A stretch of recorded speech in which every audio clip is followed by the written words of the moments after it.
de brincar e pular bastante, crianças, nós iremos fazer essa atividade, olha. Vocês estão vendo? Vocês conseguem ver aqui, ó? Vocês vão pegar nossas folhinhas e vão abrir nessa página, onde tem uma menininha e uma fogueira. Vocês estão vendo que tem um tracejado aqui de caminho?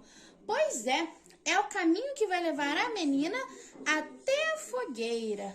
Vamos começar daqui com o nosso lápis e traçar qual caminho que ela vai usar para chegar na fogueira, né? Ela quer se esquentar, não é verdade? Só que ela tem que tomar muito cuidado, porque igual a tia falou, a gente não pode encostar na fogueira.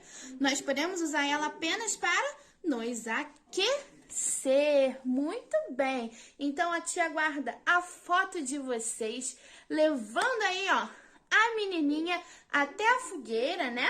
Depois que vocês brincaram, que vocês se divertiram brincando de pula-fogueira, agora vamos levar a nossa menininha, né, da atividade para poder ficar pertinho da fogueira e se aquecer nesse dia tão frio.